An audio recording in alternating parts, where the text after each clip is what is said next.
بسم اللہ الرحمن الرحیم۔ السلام علیکم۔ مشہور ہے کہ شب کے وقت درخت نہ ہلائے کہ وہ بے چین ہوتا ہے، یہ بھی مقصد اصل ہے۔ عوام میں مشہور ہے کہ بے وضو درود شریف پڑھنا درست نہیں، سو یہ بالکل غلط ہے، بلکہ قرآن شریف بھی بلا وضو پڑھنا درست ہے، البتہ قرآن شریف کو ہاتھ لگانا بے وضو درست نہیں۔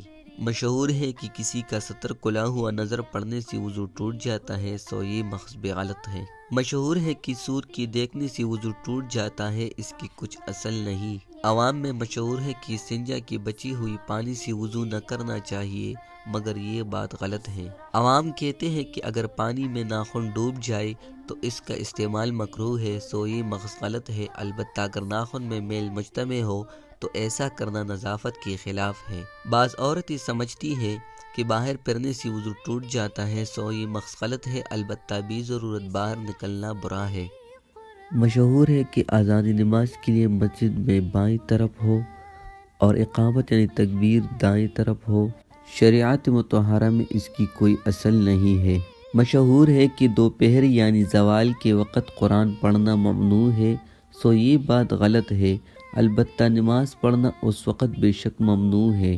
عورتوں میں مشہور ہے کہ عورتیں مردوں سے پہلے نماز نہ پڑھیں، سو یہ بات بھی غلط ہے۔ بعض لوگ اذان دینے والے کے سامنے یا دعا کرنے والے کے سامنے سے نکلنا ناجائز سمجھتے ہیں، سو اس کی بھی کوئی اصل نہیں ہے۔ بعض کو دیکھا ہے کہ ریل گاڑی یا گاڑی میں سوار ہو کر بلا عذر بھی نماز بیٹھ کر بے رخ پڑھ لینے کو جائز سمجھتے ہیں، سو ریل یا ریل گاڑی میں کوئی حکم نہیں بدلتا، اور جاننا چاہیے کہ تھوڑی سی دشواری بھی عذر نہیں، ایسی معمولی دقتیں تو گھر میں بھی پیش آ جاتی ہے۔ بعض عوام ایسے مرض میں نماز چھوڑ دیتے ہیں جس میں بدن اور کپڑا پاک رہنا مشکل ہے، اور سمجھتے ہیں کہ اس حالت میں نماز جائز ہونے کی کوئی صورت نہیں، سو یہ خیال غلط ہے۔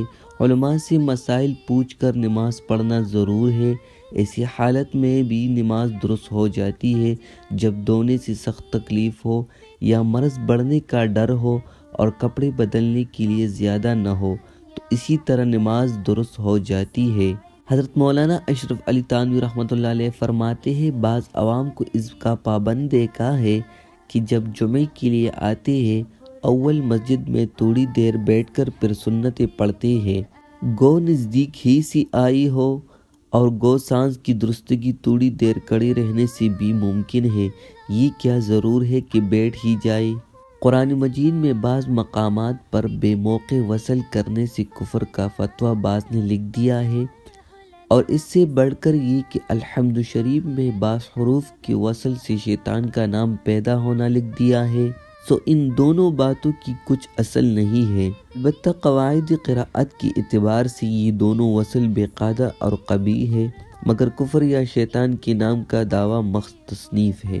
بعض عوام استخارہ اس عارض سے کرتے ہیں کہ اس سے کوئی واقعہ ماضیہ یا مستقبل میں معلوم ہو جائے، سو استخارہ اس عارض سے کہیں شریعت میں منقول نہیں، وہ تو محض کسی امر کے کرنے نہ کرنے کا تردد رفع کرنے کے لیے ہے، نہ کہ واقعات معلوم کرنے کے لیے، بلکہ استخارہ کے ثمرے پر یقین کرنا بھی ناجائز ہے۔